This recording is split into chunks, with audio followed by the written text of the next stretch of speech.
Greetings from South Central Pennsylvania. I'd like to tell you about my solution to the generator enclosure, but first a little word about my motivation. My wife and I were visiting the northwestern part of the state here some years ago. We were in a mall and the lights went out, and we found out that the power grid went down from New York State past Detroit into central Michigan. That's something you don't soon forget. Another case, we were traveling in the eastern part of the state and blowing snow covered the highway, closed it.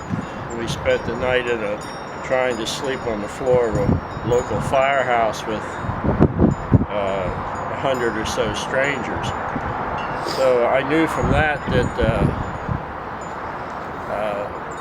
shelters were something nice to avoid if you can. First, general idea of why I came up with the configuration that I did. I wanted it to be stored in the garage because the garage is always above freezing in the winter, and it's out of the weather all year round that way. And so I wanted it to be portable. I wanted it to be transportable because I have a trailer that's rigged up to haul it if I want to go off site with it. And as we prepare this, the Northeast is trying to get over an ice storm. It's been, I guess, 4 or 5 days since that storm. And from what I hear on television, it might be another 4 or 5 days before all those people up in Maine have service. So I consider an ice storm as about the extreme case. So when I built something, I wanted it to be able to set out here and run and keep the house operating even under those conditions. As you can see, our electrical panel is conveniently located right inside the garage door, just like we planned it that way. And I have a manual transfer switch, which will take care of 6 circuits in the house, which is more than enough for us.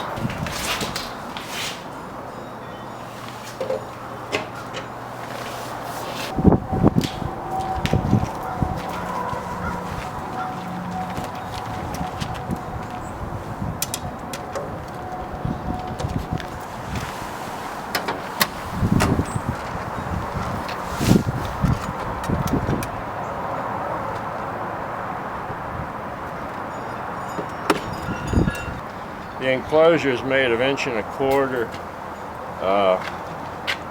the lower parts, and then up here it's mostly 1-inch square steel tubing.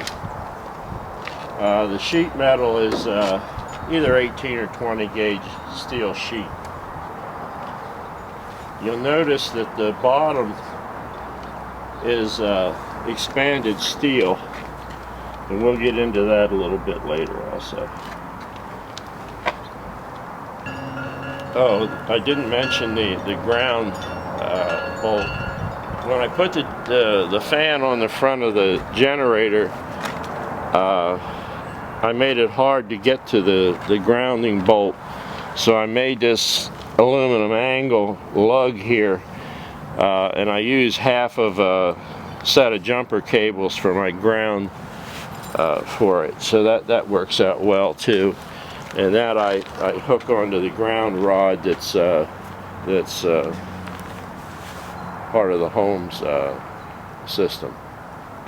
The front axle and spindles are off of a Sears lawn tractor.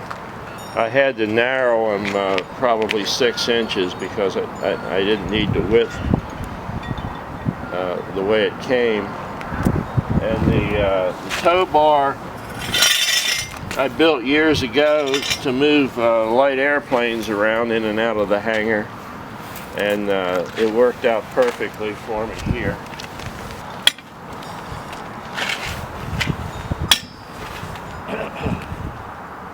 problem that I had after this thing started to take shape was figuring out how to get the exhaust out of it. I couldn't go up through the top because I wanted the top to be leak-free. Couldn't go out through the sides very well directly because the door's open, so I ran it out the end. The ends are bolted in place. They can be removed.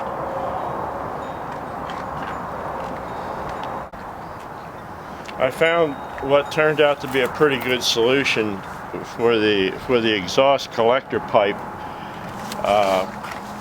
The exhaust pipe, because the generator has to shake, it has to move, there can't be any metal-to-metal contact between the engine and the collector pipe.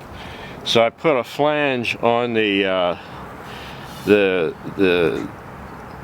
Generac exhaust system the way it was. I didn't change their system, except I put this flange on that had a short piece of smaller round steel tubing that goes inside of the diameter of the collector pipe, but it doesn't touch it. I was able to find a seal. These are muffin pans, baking pans that you get in the department store or kitchen stores. They're silicone rubber, and I had to find something that I could make a gasket which is held in place with this flange and fits over the smaller pipe. And surprisingly enough, as hot as that pipe gets, it doesn't affect the rubber at all. So that's a solution that worked out very well for us. I also used one of those muffin pan gaskets here, but that was mostly for appearance sake because the enclosure and the collector pipe move together. But looks nice anyway. Now we'll get into cooling, because you can't really enclose an air-cooled engine without taking cooling into effect if you're going to operate it in hot weather. So I put a 12-volt automotive type fan on the front, blowing over the generator head and the engine. So the way we're set up here, the bottom is either open, or if there's anything in the bottom at all, it's just perforated steel, leaving cold air come up from the bottom.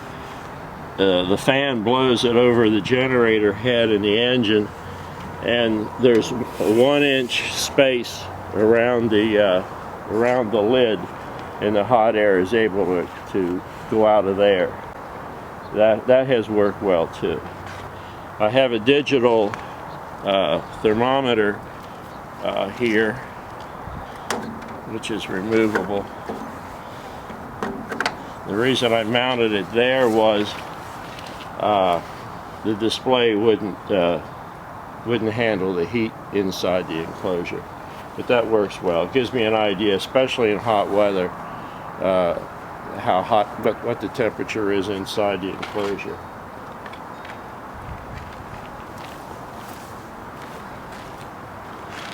I keep a fire extinguisher here, not when I'm running, but that's a good place so I know where it is. I keep it handy when I'm running. I have a for protection against overheat, I have a high air temperature sensor here, which will shut the generator down. I have a thermostatically controlled switch here that will turn the 12-volt fan on at about 110 degrees. There's a 12-volt power supply down here in this storage area that powers the fan. I was able to find it was actually a Generac part, which would shut the whole thing down automatically if the oil temperature goes over 290 degrees. So we're protected. While I was plumbing to find a place to mount the oil temperature sensor, I just continued on down and put a ball valve in. When I change the oil, I don't need any tools. I just open the ball valve and let it drain out into a jug. I also have a drain valve on the gas line in case the gas starts to get a little old. I drain the gas out and put fresh gas in it, and I run this gas in my car to get rid of it. Speaking of gas, in my area here, I have 3 sources of ethanol-free gas. And if you get on the website pure-gas.org, you'll find over 7,500 sources, gas stations, and marinas in this country and Canada where ethanol-free gas is available. I think most people understand the benefits of that. It has a much longer shelf life, much less likely to mess up your carburetor or seals. So I surely recommend that. I wouldn't put anything else in here but ethanol-free gas. One word about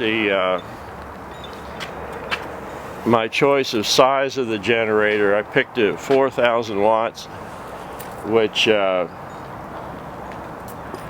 is smaller than most of the guys I see on YouTube using, but it's just about perfect for this house. I have no big motors to run. We have gas heat, so I can heat hot water and run the furnace, run the refrigerator, and just about everything that we need, food preparation and all, we can do nicely with 4,000 watts. I don't think I mentioned that this generator is 15 years old, and it has less than 100 hours on it. And we live in an area here that has served by PPL, and we're in one of the most stable, most reliable areas that they have. Quarter of a mile up the road, they're on a different line, and they can be out of service for a couple of days at a time. That wouldn't be unusual. If this thing would shut down automatically because it was hot in the summertime, because I had it closed up, I could open it up, and I have override switches here that I can override those the emergency shut-off part, and I could fire it up right away and run. Probably never need it, but it seemed like a neat thing to do at the time.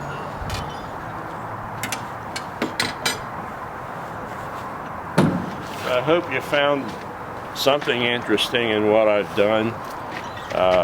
It's a little different concept from most things that I see on YouTube, but everybody's different and everybody's needs are different. And I told you earlier how I use it, so it's sort of a form follows function thing. I knew what I needed to do, so that really determined what it was going to look like. We'll end the video with a little music.